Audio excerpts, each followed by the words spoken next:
There's no place like home for the heart. Two friends on the couch of summer nights, horror flicks bringing out the fright, sipping soda, laughing at the scenes, fat boy summer living out our dreams. Here we are in the gloveless screen, just two fat boys living a horror dream. Midnight snacks, popcorn in the air, chasing shadows without a care, cracking jokes, making memories. Late night horror, just you and me, in this golden glowy only night. Two fat boys in a summer light, laughing loud through the scary scenes. Handful of chips living out our dreams. With every jump scare we scream and shout. This fat boy summer's what it's all about. Picture this long open stretch of highway. Dust and dirt cover both sides, cactuses in the background. In the far distance, we see a mountaintop, and this car comes racing up, speeding down the road. It turns, kind of does like one of those cool like emergency brake turns and stops, and sitting inside are two fat boys. And they look at the camera, pull down their sunglasses, and say, "It's a fat boy summer. Welcome back to Horror for the Holidays, a Christmas horror movie podcast. I'm Jay Logsden." One of the fat boys steps out and sees that someone has been murdered. He looks at the other fat boy and says, "Ooh, looks like a scorcher today, huh?" Yeah! Fucking guitar squeal. The Who. Explosion for some reason in the background. Oh. Anyway, Jay, I just wanted to let you know there's no longer any threat to your wife. I answered that call you've been continuously getting, and I sat in Perkins naked and ate 6 cheeseburgers for you. Oh, sounds. Hey, thanks, bud. Take one for the team. Yeah, that's Jeff Searcy, by the way, listeners. If you're unaware, though, we're normally a Christmas horror movie podcast. It is Fat Boy Summer. It is Fat Boy Summer, and we've hit the road. We've been cruising along in our convertible. The top down and the tops are off. We're fat boys. It's true. We got in our summer shape. Round. Yes. Similar to our winter shape. We're taking a road trip this year. Jeff. As I was thinking about this movie, I was like, the road trip might be a 2-year Fat Boy Summer thing, because boy, there's some other good road trip horror movies. I was gonna say, I think we could probably extend this concept before we inevitably wind up at summer camp. Yes. For Fat Boy Summer Camp. That's where the 2-year road trip was leading us to, was the summer camp. But Jeff, we're hitting the road as we talk about 2001's Joyride. I think you mean Roadkill, Jay. Oh, is that an alternate name? I watched the UK/Australia version. Yeah, it's called Roadkill. Which honestly, I think it also works. Decent name.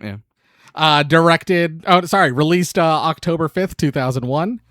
Directed by John Dahl, who has directed episodes of Justified, Breaking Bad, and Evil. Justified, ladies and gentlemen. Watch it. Do you think the reason Walton Goggins is in Justified is because he was in this? 100%, yes. And he went, "Man, I love the cut of that guy's jib." I mean, anybody who meets the Gog wants the Gog and more things. Who doesn't? Fucking love Walton Goggins. Even in a cameo where I don't even think I actually saw him in the movie, but I saw him listed, and I went, Walton Goggins is potentially in this movie. He was in there somewhere. Written by Clay Tarver, and who probably wrote the ending and is the only reason this makes sense, because there is also a writing credit for one Mr. J.J. Abrams. I'll tell you exactly how this went down, Jay. I could see it in my mind, like I'm there. J.J. Abrams throwing out asinine idea after asinine idea. CB radio, trucker is chasing these guys down the road. He pulls a prank on him, but then he thinks, okay, that's fine. But then he thinks they pull the prank on him again because there's a lady, but there's not a lady. And then it ends. And then there's things. And then the other writer's like... And then Clay Tarver went, "I'll have to figure this out." Okay, I'll try to work that in. And then J.J. Abrams went off to ruin some other property. Probably was getting ready to ruin Star Trek or something. Yes. Beloved actor Steve Zahn plays Fuller. Yes. As some people know, every Christmas time, the reason for the season is Steve Zahn. Watch a Steve Zahn movie. Why is he not more beloved of an actor? That's Right? what I want to know. He's everything he's in. He's fucking. But I was looking at his credits, and I do think there's a potential that like we just don't watch the things he's in now. Like it does look like there's like a lot of like dramas and stuff kind of mingled in there with like amongst like the comedies and thrillers and stuff like that. Okay. And apparently Diary of a Wimpy Kid movies where he plays the dad.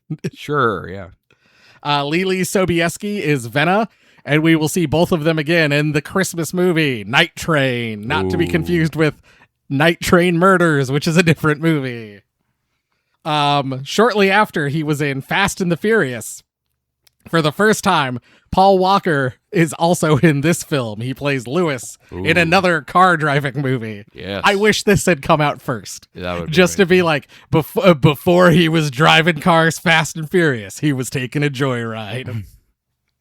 Ted Levine also in Fast and Furious. Yep. Basil Wallace, who plays the car salesman, is in Return of the Living Dead 3. Brian Lechner plays Officer Keeney, but we know him best as Deputy Pullman in Jack Frost. Ooh. A man who in a different life would have referred to Fuller and Lewis as idiots. One Mr. Jim Beaver is Sheriff Ritter. Yes. And man, he's only in like 2 scenes, and he's the fucking star of those 2 scenes.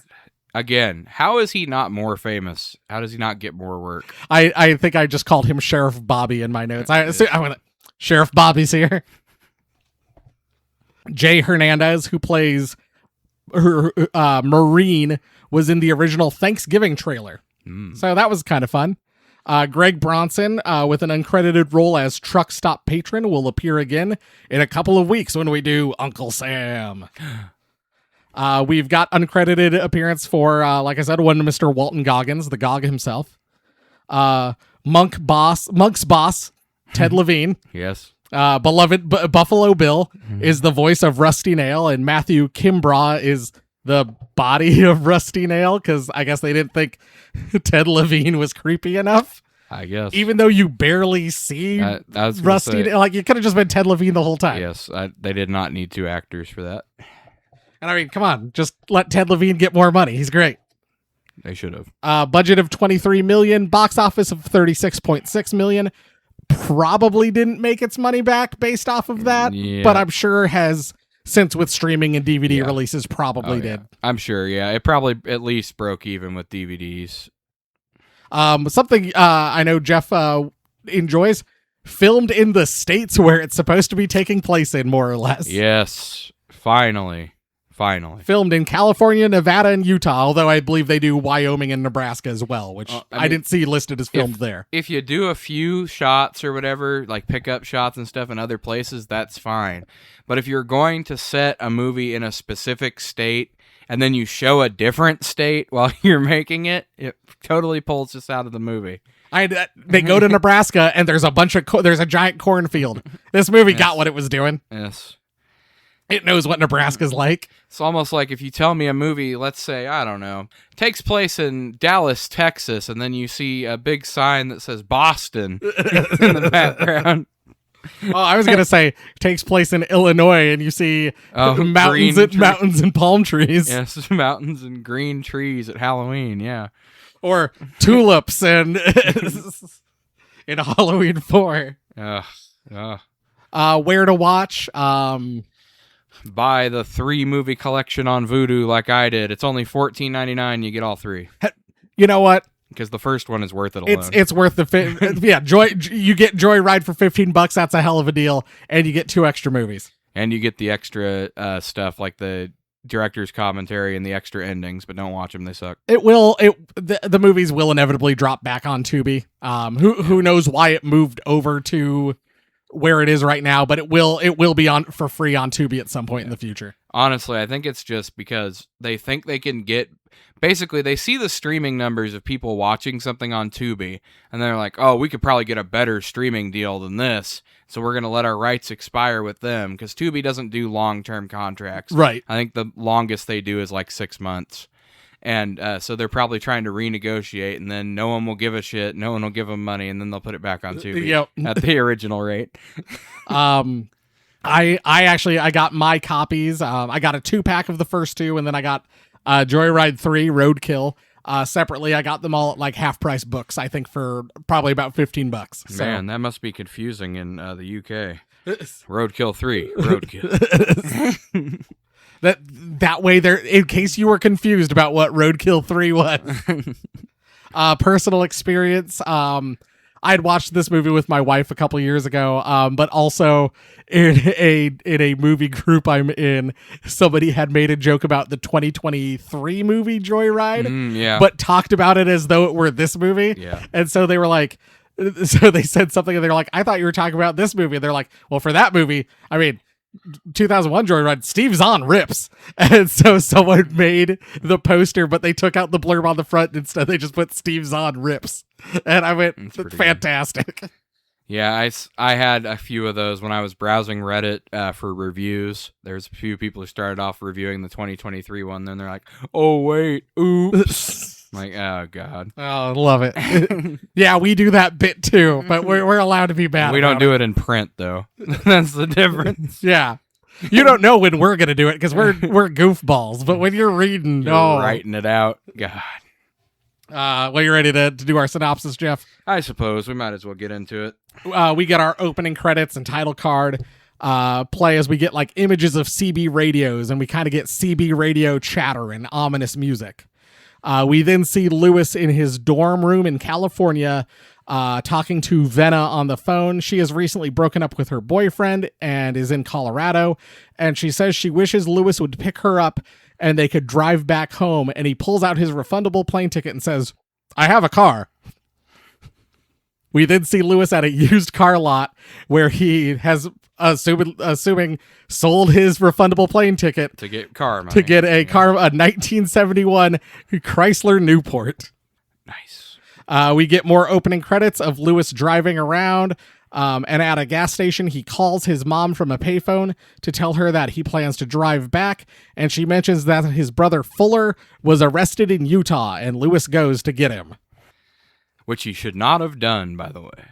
Lewis pays Fuller's bail and enter the star of the movie, Steve Zahn. Yes. Star of such movies as Saving Silverman and Night Train and this. And this.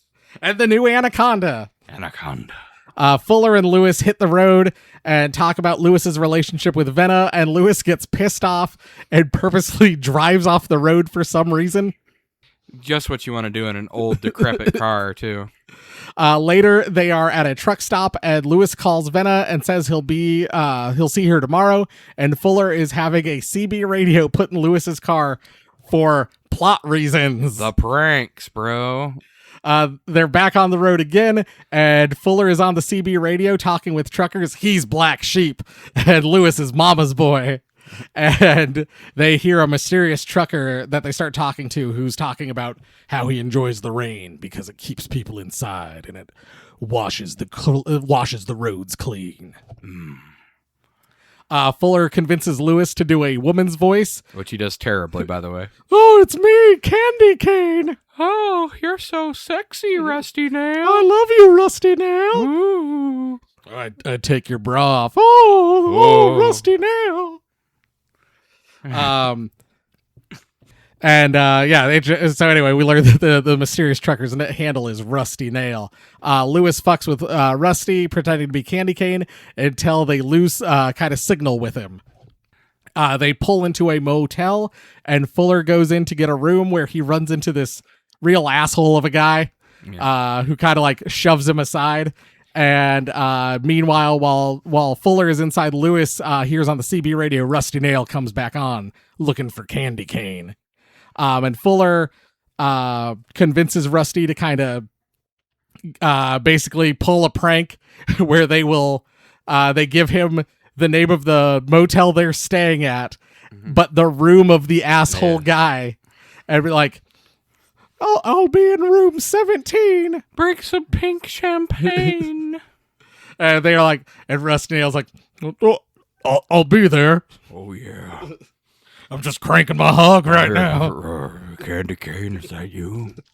Fuller and Lewis's room is next door to the asshole's room, and around midnight, Rusty arrives, gets in some kind of struggle in the room next door, and leaves. We don't really know what happened because they do a great job of like not showing us anything in the room. We're just hearing the conversation and like kind of hearing the struggle on the other side. Fuller or Lewis calls the front desk to kind of alert them that something happened, and you kind of hear Rusty Nail talking when the phone rings, and then the room calls back and just says, he says everything's fine. Indeed. And then the truck leaves. Oh, Jay, you're not candy cane. The next morning, the cops are investigating about what happened the night before to the piece of shit who we learn is named Ellinghouse.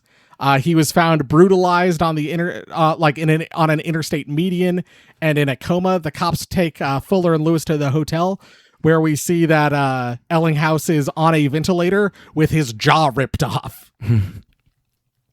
They fess up about what happened and enter Sheriff Bobby from Supernatural, and he tells them to get out of Wyoming before sundown, the idiots. That's right. Fuller and Lewis have a fight about Ellinghouse's condition, and Lewis says he's just going to leave Fuller in Denver. Just do what I do. Just say you'll be dead in 100 years. Doesn't matter. I mean, that's a good philosophy. Back on the road, they hear Rusty still looking for candy cane. I need candy cane. They confess and tell him that it was just a joke, and Rusty says, you really ought to have that fixed. And they say, what fix? And he says, the tail. Your tail light. And they freak out and abruptly kind of like pull off the road, finding a gas station. Fuller fills up while Lewis goes inside to call Sheriff Bobby because they know where Rusty Nail is. Yes. Best spooky line in the movie, by the way. The tail light. I loved that line. While filling up this giant truck with like ice printed on the side, like the classic. You've seen the logo, listener, at like a gas station with like the ice coolers outside. Ice is printed on the side, and the truck pulls in. Fuller and Lewis are convinced that that's Rusty Nail. Which, why would he be driving like the most conspicuous truck? That's kind of what I was wondering. It's like he sounds obviously like he's some kind of independent trucker, so he wouldn't really be driving a branded truck anyway. But yeah, the ice truck, I don't think would be his choice if he was a violent psycho murderer. Lewis quickly pays for the gas, and then they hurry and drive down the road, convinced that Rusty Nail, the ice truck driver, is following them as he kind of chases Lewis out the front door. And then he speeds after them down the road, and they wind up turning down a dead end, and they're cornered. And the ice truck driver gets out, walks up, and he's like, and you get this great moment where Fuller goes like, I've got a gun, and he's just holding his hand like a gun. Yes. And then the trucker the ice truck driver goes, and I've got your MasterCard. And it turns out Lewis had left his credit card at the gas station. He was so scared. I knew it was going to be something like that, like you dropped your wallet. They calm down, and the ice truck gets turned around to leave, just for Rusty Nail's semi to come crash through the ice truck and chases them. Lewis outmaneuvers him briefly, but then gets the car stuck, and Rusty slowly drives into the side of the car, crushing it between a tree and the front of his semi. When Fuller finally gets on the CB and apologizes, and Rusty laughs and says, "Oh, just a prank, okay." And it just leaves. Yes, and that is technically the resolution to the movie if the later thing does not happen. The next day, they're able to get the car repaired, and Fuller throws the CB radio out onto the road. Also, vastly overestimating the durability of a semi when he crashes through that ice truck and then just keeps going like nothing happened. They pick up Venna, and she introduces them to her roommate Charlotte, who tells them to have a good summer. And the three of them drive off, seemingly forgetting about Rusty Nail. Venna introduces them to her roommate Charlotte, who has a regular name. That's not Venna. That's not Venna or Fuller. Yes. Where are these names coming from? Who named these people? I assume J.J. Abrams. He was getting ready to name Gulp Shitto for the new Star Wars movie. Yeah. Babu Frick. They stop at a motel and get drunk at the bar, almost get in a fight with more truckers, and then go up to their rooms and turn in for the night. Oh, Jay, I thought there was no lady. Lewis turns in for the night. Fuller and Venna drink some more in her room and kind of flirt with each other. And then Lewis is awoken by the phone ringing, and on the line is Rusty Nail saying, "If there is no candy cane, then whose room is Fuller in?" Ooh. They speed off, and Fuller sees spray painted on the signs, "Look in the trunk." But Jeff, that could be for anybody. Literally anybody. That means Rusty Nail, one, knew what direction they were driving in, and two, was able to spray paint this, and no one else driving down the road thought, is this for me? No police either. So, hey, somebody's been spray painting all these signs. So they go and they open the trunk, and they find a new CB radio inside. Oh. They drive with the CB radio on, and Rusty tells them, Rusty taunts them, and then they're able to hear Venna's roommate Charlotte on the CB, and he tells them to go to the State Line truck stop in the morning. The next morning, he radios them and tells Fuller and Lewis to go into the truck stop naked and order 6 cheeseburgers each. Wow, that's what that guy told me to do. So they know what it feels like to be the butt of a joke. I was like, oh, so you want me to do what I normally do but naked. Fine, I guess. So you're on the receiving end of a prank this time. Yes. The killer's motivations really fall apart halfway through the movie, Jay.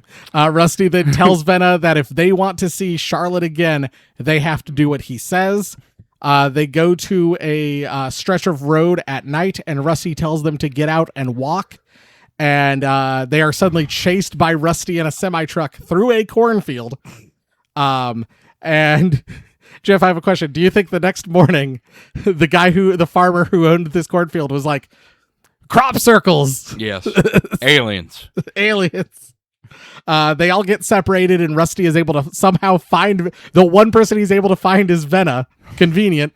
And he hauls her away in the truck and drives off. Man, we should really look into who makes this truck that he's using, because it should be all truckers driving this thing. Lewis and Fuller hear Venna screaming for help, but on the CB radio, and they find their car on fire. And Rusty Nail tells them to meet him at the next the next town's hotel at midnight, room 17, and to bring a bottle of pink champagne. Oh. They find a bar and hotwire a guy's car, and you get this moment where you think the guy who's walking out of the bar is the guy who owns the truck, but instead he tries to basically help them hotwire the car. What you guys doing there? and he's like, "Oh, you got to give it a second." Yeah. And then they're like, "Oh, thanks," and they get the car that they just hotwired and drive away. And then another dude comes running out of the, "Hey, that's my truck!" Yes. One of my favorite moments of the whole movie. Honestly, in a lot of ways, more of a comedy than a horror movie. Rusty tapes Venna to a chair and sets up some kind of trap where when they open the door, the shotgun will go off and shoot Venna. Rusty calls the cops to report some dead bodies. And they reach her room, but Venna's not in it. And they do this thing where there's like 4 different hotels, and so they have to go to each one. So you get like all these different characters answering the door to the hotel rooms. And then they go to room 17, and they're like, "Oh, Venna's not in this room." And then the phone rings, and it's a Rusty, and he basically kind of taunts Lewis on the phone. Basically more or less spelling out that he's actually next door. Picture, I'm just right next to you. What you guys did to me. And basically like, "Oh, were you expecting someone else? Just like I was expecting candy cane." Fuller goes around back to try and sneak in, but Rusty pops up and grabs him and basically says to watch this as Lewis goes to answer the door, but Fuller is able to fight him off briefly to alert Lewis not to open the door, but falls out the window and lands on some rebar that goes straight through his leg. And then Rusty Nail takes Fuller and pins him to a fence. The cops arrive, finding the body of the hotel manager, and Rusty is getting to run Fuller over with his semi-truck in the back of the hotel. And none of the cops hear this semi-truck rubbing up in the field out back. Not a single one. Lewis is able to pull Fuller down and then goes back in and is able to save Venna. Also, maybe in a movie full of suspension of disbelief moments, maybe the most unbelievable thing is a shotgun going off and the cops not immediately firing into the room. Yeah. I was going to say that would definitely, at least a few of them would have popped off at that point. Lewis leads the cops to where Fuller is about to get run over. The cops unload their guns into the truck, but it just plows through the wall, through the fence, and then through the back wall of the hotel and into the hotel, but everyone is able to get out of the way. Inside the truck, the cops find a body and in the driver's seat, and Charlotte kind of like tied up in the passenger seat.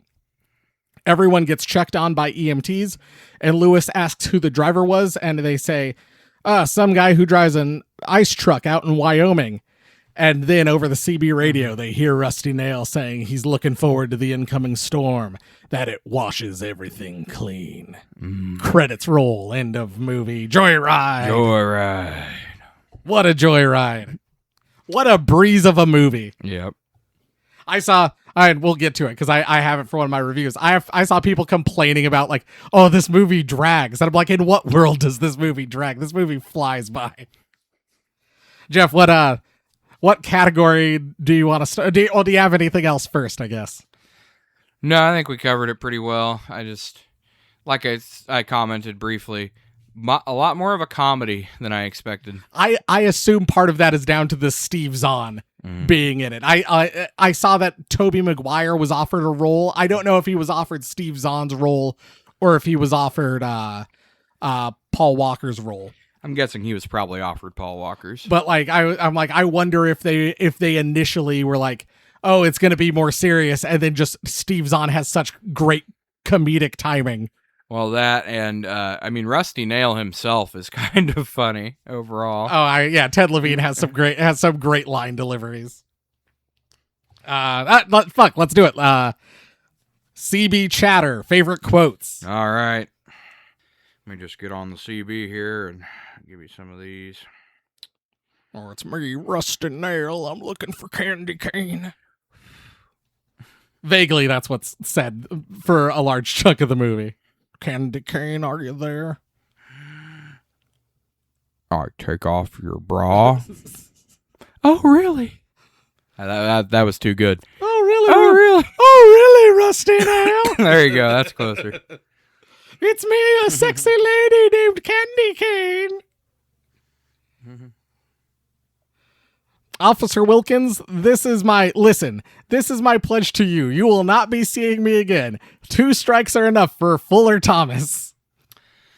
Hey, you came all the way to Salt Lake for me? Well, technically, you still are my brother. Jeff, Jeff and listeners, almost all of my quotes are things that Steve Zahn says. I figured. Hey, you look tall. Taller than me, Fuller. The iconic one we talked about earlier. You're an old black sheep. You really ought to get that fixed. Get what fixed? Your tail light. So good. Oh my God. That's one of those, even though it's not like a scare, like just the tension that line builds is so good. So, you still good, or do you need me to drive? And then Lewis goes, no more bullshit small talk about my relationship about me, my relationship, or my car. Oh, this is an exchange when they're in the bar. I think it's supposed to be the bar in Nebraska between the hillbilly and Steve Zahn. Let me recite it for you. I said, is this your bitch? Because if this is your bitch, you better shut your bitch up. Steve Zahn. Bitch, are you mouthing off again? I'm sorry, man. It's just hard to keep him in line nowadays. Steve Zahn just runs. The trucker hillbillies are getting ready to fight Lewis, and then Steve Zahn just walks up and just immediately interjects, and it's so good. Yes. When the guy who is Steve Zahn talking to the guy who's installing the CB radio. Downsizing? Gas company just lets a talented man like you go just like that? Well, that sucks.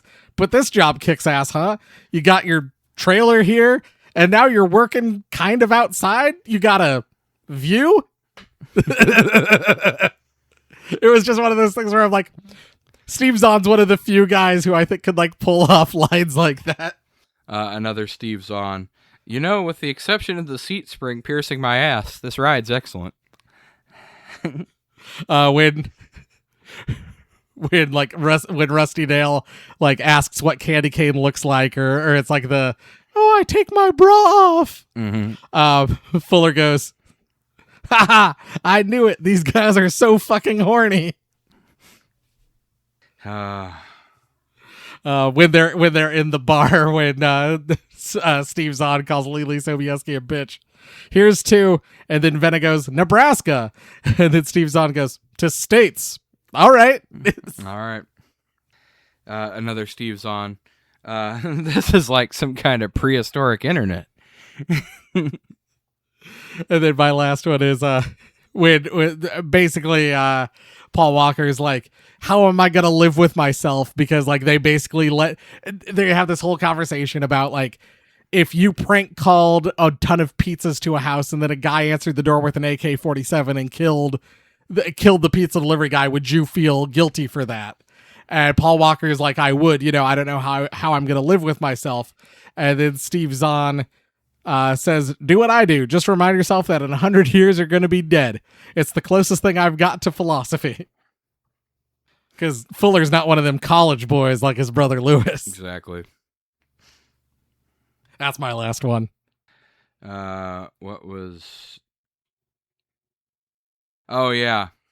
It was Steve Zahn's rant before he does the tail light line. Let me see. Oh, yeah, there it is. No, listen, you sick fuck, you pathetic, lonely, walkie-talkie freak show motherfucker. You're not getting anything from me. Know why? Because I have something that's more powerful than your psychosis.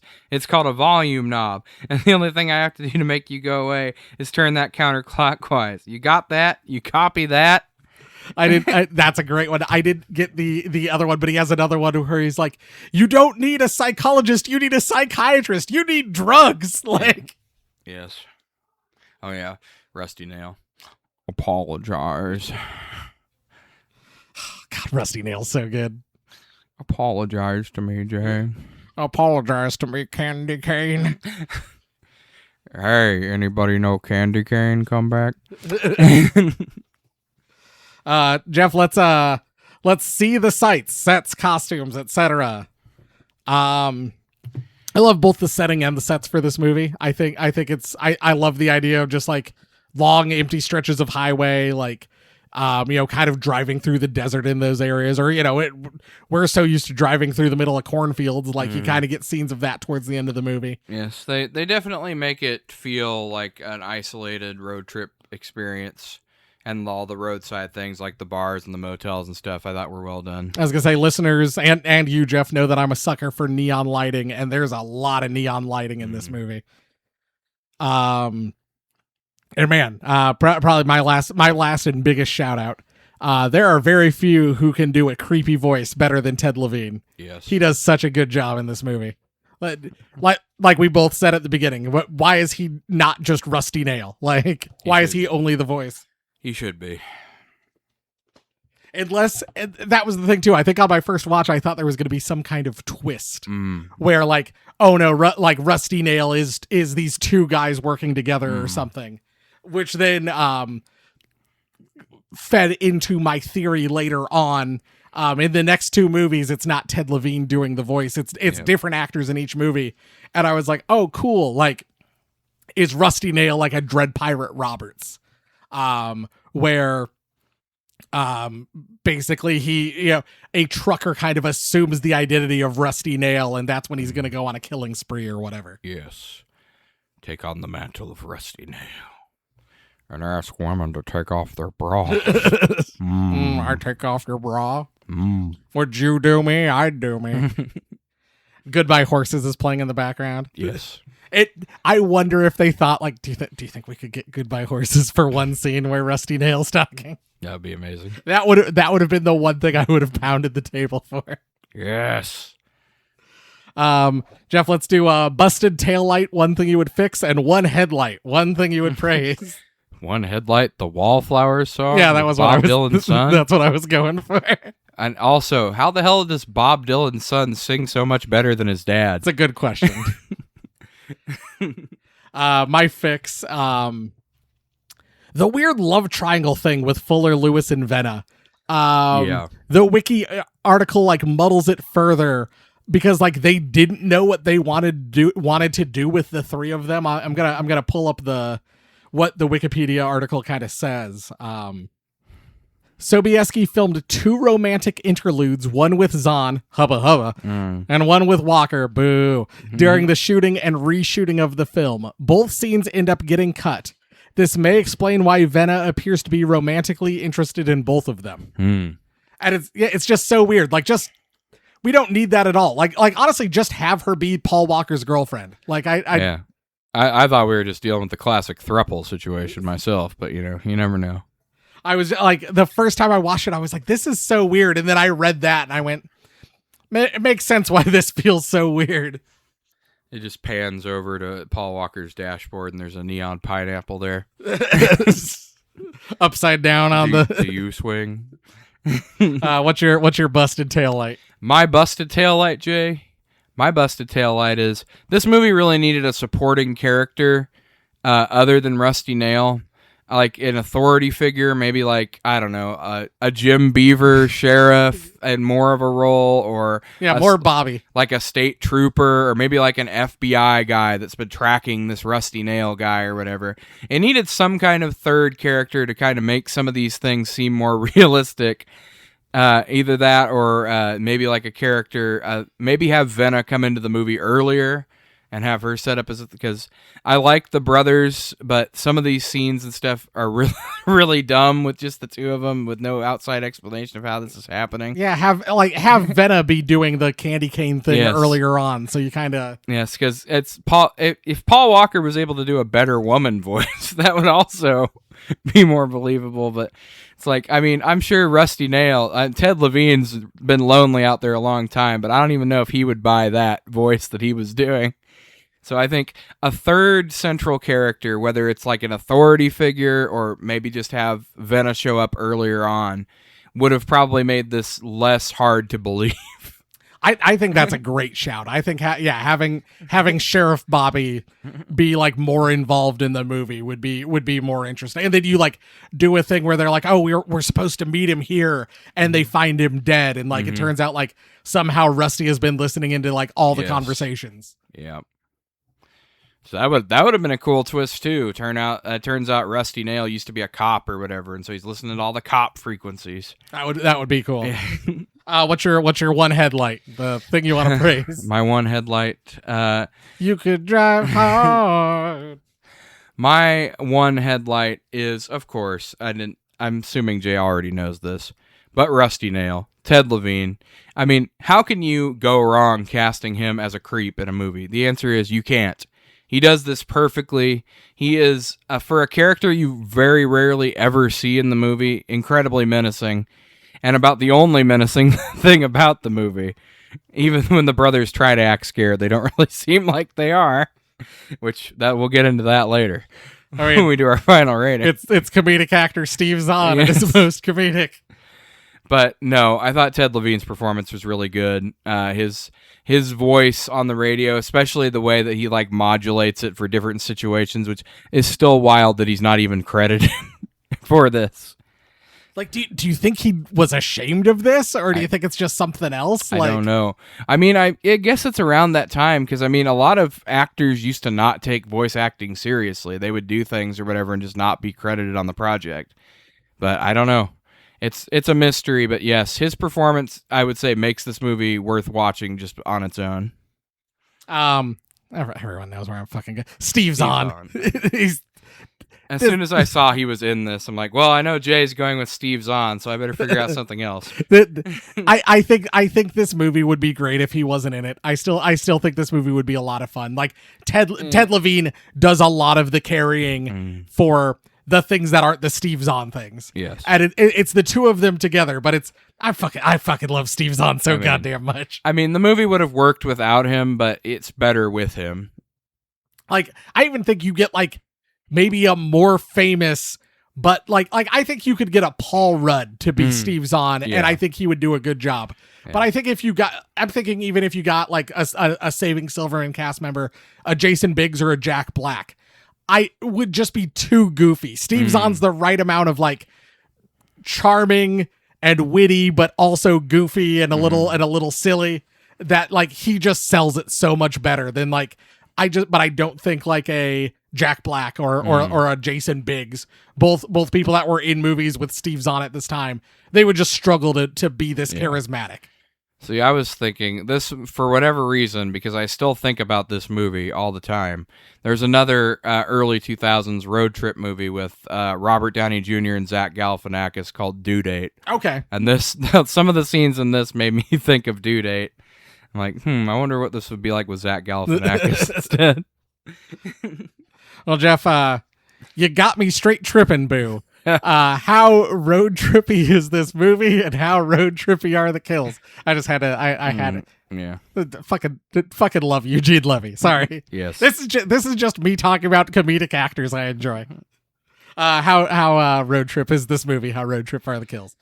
I mean, the kills are mostly with a vehicle, so pretty road trippy, and with a semi, no less. So, I mean, that's even more road trippy. What do you see more on the road than that? Right.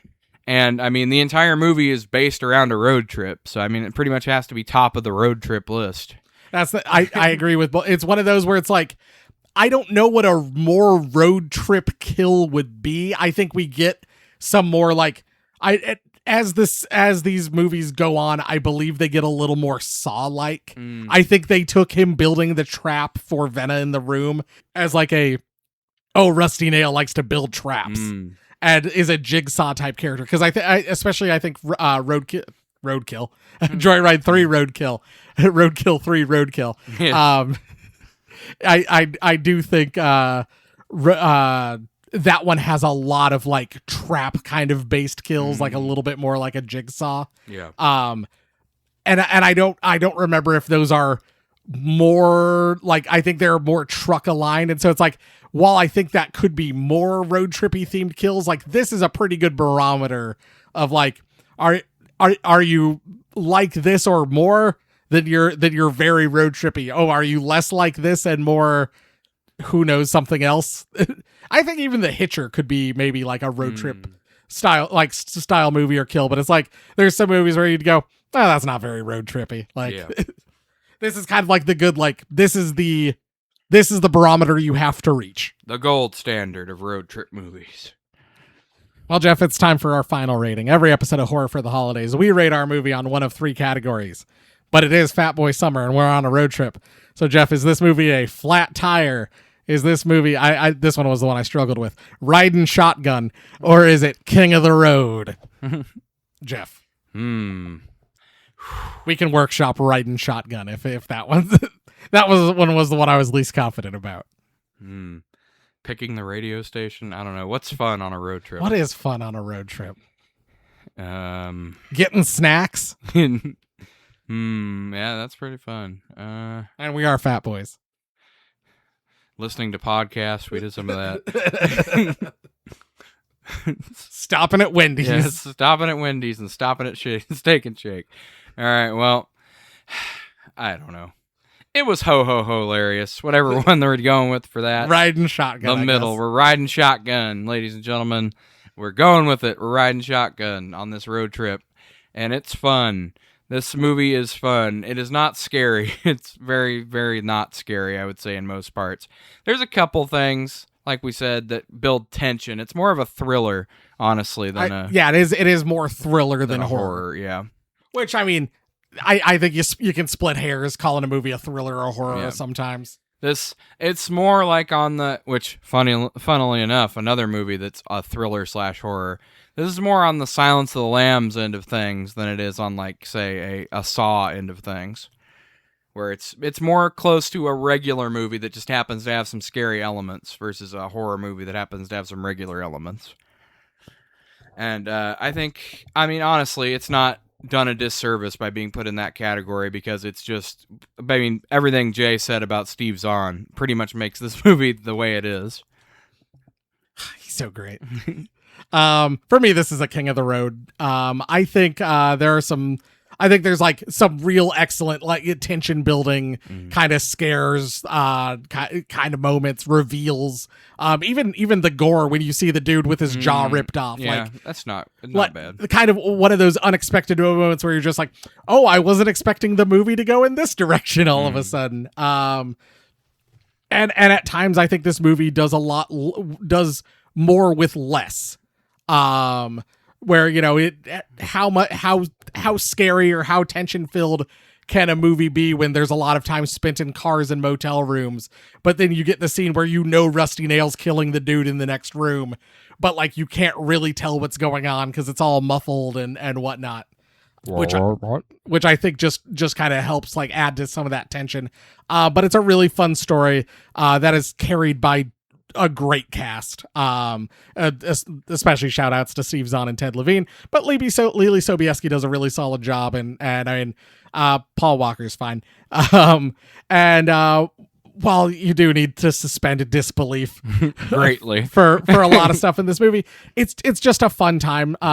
It flies by. I think this is a movie I recommend. And to the people who would say like, oh, you have to suspend some disbelief. I mean, the FBI believes there's between 25 and 50 serial killers driving the road currently, active serial killers driving the roads today. A lot of them truckers. I guess you don't have to potentially suspend disbelief that hard. No, I wouldn't. That part of the movie doesn't bother me. Some of the other parts do, like the indestructible truck. Yeah. Did we? I think we talked about it off the air. The alternate endings. Oh yeah. Oh my god. Where they find Rusty Nail's semi truck. I think he's not in the truck, but they find his trailer full of bodies. Yes, he's got a whole like hundreds, it sounded like, of bodies. Or there's one where he gets into a big shootout with the cops and the truck explodes because, you know, everything explodes in movies. But I was like, if there's a bunch of bodies in his tractor trailer, there are scenes where they are just being chased by the semi itself, which means he's just disconnecting a tractor trailer full of bodies. Glad they didn't go with that ending. That would have been really stupid. Indeed. I'm just going to leave this smelly tractor trailer sitting by the side of the road and just hope no cops pull up and check it out. No one would question it, I'm sure, the horrible stench of all those rotting bodies. Well, Jeff, we're driving down the road here, and I see a tourist trap up ahead. I think we're going to have to do tourist trap next year. Maybe we're wrong. I don't know. That's what I'm trying to say. Well, we're not, but I guess we could look at some reviews anyway. As everyone knows, I'm the only real movie critic that exists on Earth. 1 out of 10. Total crap! 3 exclamation points. Am I really the first who will say this? This movie is total crap. I'm sure you're not. I'm sick of all these original ideas repeated over and over again, which together with the low budget and no idea for the plot lead to such a thing as Joyride. Of course, everything in the formula of buddy/teen movie. I don't know why I still believe I can see a decent thriller. Maybe 1 out of 100 is worth watching. This one certainly isn't. I've just wasted 1.5 hours of my life. In many opinions, you say that it's not original, logical, etc., but generally okay. What's okay here? Every single scene could be watched in other movies. For example, Trick with Gun and Door was used thousands of times, once in Texas Ranger, 3 exclamation points. All of us can write such a plot. I don't think you can, because you can barely string sentences together. Okay, all of us can write such a plot. If you have no idea, just watch some episodes of the most stupid crime series and the idea will come. There were thousands of similar boring, stupid, cliche movies, so why the hell there is 1001? This guy could write this movie. Yes. They should have other ideas how to spend these money. Yes. 1 out of 10. I agree. They should have other ideas how to spend these money. Complains about how much money they spent on the movie, but then also says low budget. Yep. He didn't use the budget on the right things, Jay. You have to translate from moron to regular. God, that one was painful to read. The Highway to Nowhere. Oh. 0 stars. Here we go. Joyride is what happens when someone watches Duel, The Hitcher, and every Don't Prank Strangers After School special, then decides to make the most aggressively mid version possible. We got a zoomer here, folks, with the mid. I will say Duel, yeah. This Duel and Hitcher I called out. Yeah, this does have kind of both of those. Paul Walker plays a college kid whose defining personality trait is owns car. That have you not seen a single other Paul Walker movie? Yeah. That's what he's best at, is owning car. Exactly. Steve Zahn plays his brother, whose defining personality trait is should have been left in jail. Defining personality trait is best character in movie. Together, they commit one of the dumbest and most unbelievable pranks in thriller history, and the movie wants us to spend the next 90 minutes feeling scared for them, instead of asking why every character in this film shares one collective brain cell and keeps passing it around like a gas station burrito. Rusty Nail is supposed to be terrifying, but half the time he feels like a trucker-themed Batman villain whose superpower is always knowing exactly where these idiots are. He can apparently teleport across state lines, intercept every route, predict every decision, and rig motel room death traps like he's the Saw franchise's long-haul cousin. The movie builds suspense by having people make the worst possible choices every 5 minutes. Don't use the phone. They don't go to the police properly. They don't leave town. They don't stop provoking the psycho trucker. They don't behave like anyone who's ever experienced fear, logic, or object permanence. By the end, Joyride becomes less a thriller and more a punishment for owning the movie. 0 stars. The scariest thing in this movie is realizing this entire situation could have been avoided if Steve Zahn's character could possibly shut up for 10 seconds. That's why we love him so much. Here's what, Jeff, do you want another incomprehensible one? Yes. Based solely off the title of the review? Do it. 10-100 fast. I don't know how anyone other than a hostage sitting on some sort of explosive device under duress could give this a 10. The flaws, outright stupidity, beyond terrible acting, and insomnia? Yes. The classic insomnia of Joyride made getting to the end of this shocker more than decade-long event. Yes. Of 10-100 fast. Yes. All right, you ready for this? Yep. This movie is basically, what if two dumbasses discovered consequences? I swear Joyride is one of those movies where the entire plot only happens because every character treats basic survival instincts like optional DLC. The brothers prank a random trucker. Trucker turns out to be insane, and instead of the movie becoming a tight thriller, it becomes a 97-minute documentary about people refusing to make a normal decision. Paul Walker is fine, I guess, in the fact that he's here and he's not dead.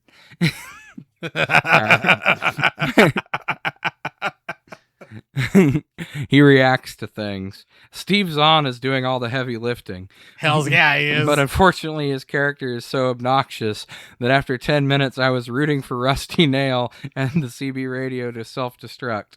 Rusty Nail, great voice, but somehow omnipotent. He's like a supernatural highway goblin. He knows where everyone is at all times. He can set up elaborate traps with his truck. He stalks multiple people across multiple locations. He has logistical abilities of Amazon Prime and the emotional regulation of a toddler. The movie keeps acting like it's tense, but it's only tense because the characters keep putting themselves into dangerous situations like they're speedrunning Darwin Awards. The final act wants to be terrifying, but you're just exhausted from people discovering that, hey, maybe pranking strangers on the radio is a bad idea. Not a joyride, more like a dumb parade. That's a good description of our podcast. Not a joyride, more like a dumb parade. Oh, here come the two dumb fat guys. Oh, boy. This is my last one. Boom, boom, boom, boom, boom, boom. The worst film ever. Oh, One of your favorites. Come on now. This is definitely in my all-time worst top 5. This is no American Scream. All which is good about it is that I thankfully saw it for free after my unfortunate mate brought it. I'm assuming they're British or Australian. So they are actually reviewing Roadkill, not Joyride. Either that or they're saying mate as in their wife / husband. It's hard to say. 2 hours, which this is not 2 hours, of endless boredom, totally unscary, amazingly bad film. The acting isn't believable. The plot is just diabolical. How does somebody come up with something so unbelievable and contrived that within 20 minutes of starting the film, all I could think was, should I turn it off now? How I wish I'd gone with that gut instinct. Well, I mean, to answer how someone comes up with this, their name is J.J. Abrams. Yeah. Candy cane. Oh, for the love of God, shut up. There is nothing good about this film. Save yourself money. Don't watch it. Don't buy it. Nice. That's it. That's about my last one. All right. I saved the best for last, as usual. It dumb. 1 out of 10. This movie was very dumb. I watched it. I didn't get anything out of it. Everything in it was dumb. Paul Walker is dumb. Yeah, I agree with that. Steve Zahn is dumb. Go fuck yourself. The turn so quick. Trucker Man, dumb. I mean, half of it. The part that's not Ted Levine, sure, why not? Girlfriend, dumb. Uh, Everybody dumb. Whoa. How dare you say that about Jim Beaver? Decisions make no sense. I mean, I will say they're dumb like college kids. Decisions make no sense when you're a dumb college kid. Truck never blow up. Truck never blow up. Truck never blow up, Jay. No matter what happened to Truck, Truck never blow up. And of course, to finish us off, why end the way it is? Words to live by. Yes. Why end the way it is? I thought I was reading like a haiku from somebody who was having a stroke when I read this review, so I thought I had to bring it on there. Why end The way the way it is? That's words to live by. Yes. That's going to become part of Fat Boy Summer. The convertible we're driving now has a bumper sticker that says, why end the way it is? And yes, that's it. That's a 1 out of 10 review. I love it. It dumb. It dumb. However, once again, go fuck yourself, Steve Zahn's in this movie. Jeff, we're pulling into a diner here. We're sitting at a table on our road trip, and Rusty Nail walked in. How close would you want him to sit next to us at the diner? I mean, probably right next to us, because I'm not going to prank him and get his attention on me. So pretty sure I'd be safe. And he doesn't seem all that threatening, really, without his semi. So I guess unless he's gonna follow us back out onto the road. And neither of us are a candy cane. Yes. Oh, hey there, Rusty Nail. Oh, hey there, Rusty. How are you? I didn't know what to do with all three of our movies this year are all Rusty Nail. I mean, I'm like, I don't really know what to do with a naughty list. I mean, he's basically a semi. he's a not killer even semi. Guy. Yes. If he was a possessed semi, that's how we would put him on the list.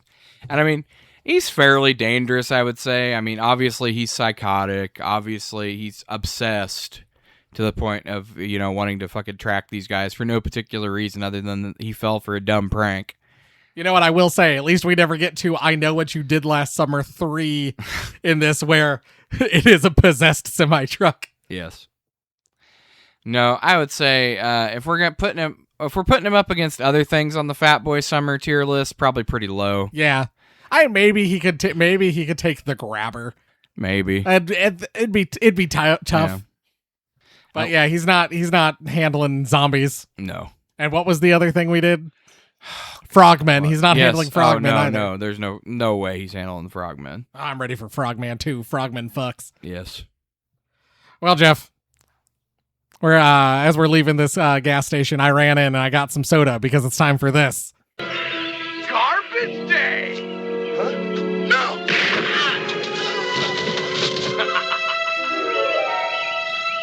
Fat Boy Summer Season of Soda. Garbage day, etc. Garbage Day, Fat Boy Summer Edition. Jeff, we've got Mr. Pibb Punchin' Peach. Ooh. You're punching it. And notice, it's Mr. Pibb. It's not some hoity-toity doctor. Oh, thank you. I got you some dirty dew.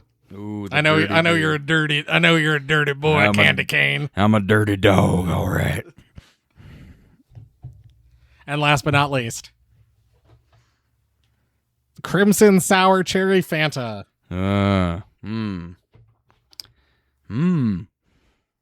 Oh, Diablo 4. Okay. That's what the promotional. I had no idea what I was looking at this. I'm like, I don't know what any of this means. That makes sense. It's supposed to be like blood.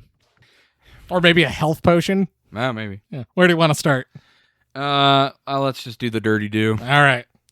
Hitting the dirty do. Oh, these dews are so dirty. I got you 0 sugar. Yes, well, that's good anyway. That way we could try both and see if they're any good. Smells good. It smells creamy. Yeah. Not the kind of cream that Rusty Nail wants to shoot all over his cap.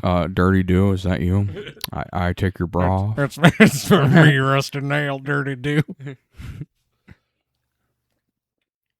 Meh. I don't know what I think of that. It's kind of weird taste. It's heavy on the cream soda flavor. Mm. I'm not getting much of the lemon lime of Mountain Dew. No. It tastes basically just like, honestly, not much different than like the Dr. Pepper cream sodas that they have. I don't hate it. Have you gotten any of the dirty sodas at Taco Bell, like the dirty Baja Blast? I like the dirty Baja Blast. I like the dirty Dr. Pepper that they do at McDonald's now. That one's pretty good. Might have to check those out. Do you want to do Fanta Sour Cherry? Sure. Let's drink the Diablo. Ooh, I like that cherry smell. Yeah, it's a good cherry. Not as cherry tasting as it is cherry smelling. Yeah, I don't know that I would call it. I would probably call it like tart cherry instead of sour cherry. Yeah, I'm not getting sour. Not bad. I am enjoying that Fanta's putting out more like original flavors and stuff. I mean, I like it more than the Dirty Dew, I think, but I don't know if I love it. Well, Jeff, last but not least, we're paying our old pal Mr. Pibb a visit. Let's talk to a mister, ladies and gentlemen. You've been to the doctor. Now here's the mister. Ooh, I got punched by that peach. Ooh, right in the kisser. Oh, God, my nose. Ooh, now that's peach flavor.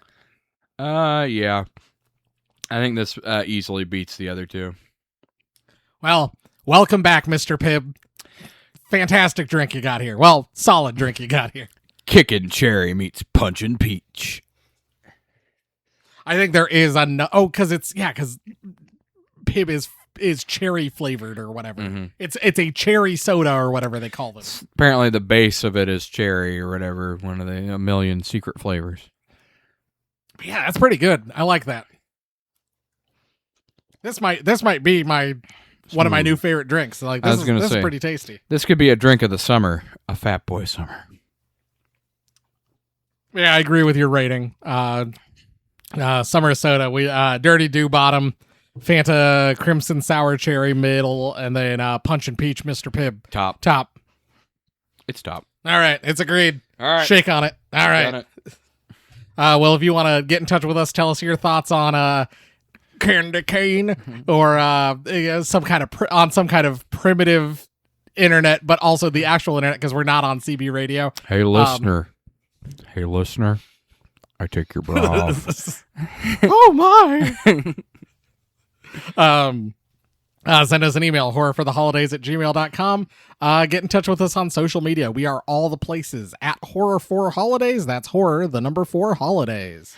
YouTube.com/horrorfortheholidays. Hit the subscribe button, hit the bell, hit the thumbs up, do all the things. Listen to us, the podcatchers, rate us 5 stars. It's the only way we're going to read your rating. And put 0 stars if I could, so we know you're a real sickos. Listen to the Fat Boy Summer. And then put our Chick Jeff's bra off. If you want us to know specifically that you listened to this episode of Fat Boy Summer, tell us that you take our bra off. And for the record, I only use that for walking upstairs. I only use bras to get out of dumpsters that I'm stuck in. Hey, we're bringing it back. There we go. Back to the Beast of Walton Street. Where's that base when I stayed on Walton Street? We're proud to be part of the Christmas Podcast Network.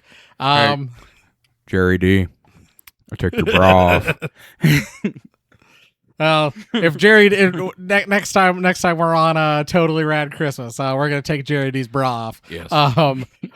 Hopefully, I'm hoping at some point before we hit Spooktacular time, we might be able to do a crossover episode of our own. We'll do Naughty List of Mr. Scrooge. Ooh, that could be fun.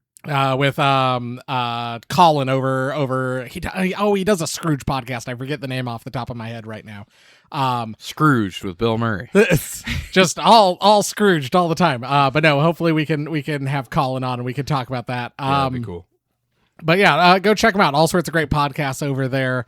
I'm sure none of them are talking about Joyride. So we are special in our own special way. Jay, a shockingly small amount of people are saying anything about Joyride anywhere.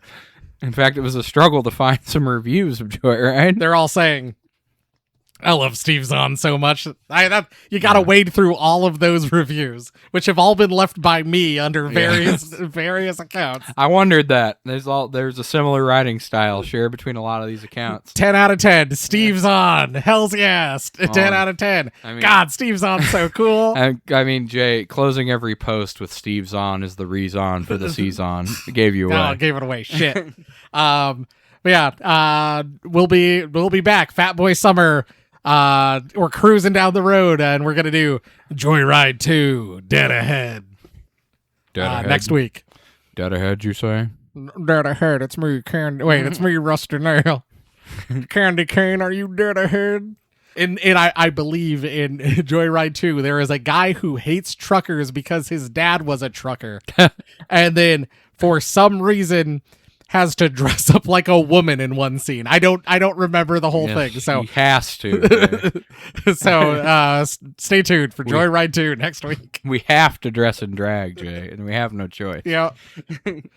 Oh, it's me, Candy Cane. Anyway, thanks for listening. We'll see you next week. Joyride 2. I take your bra off. Bye.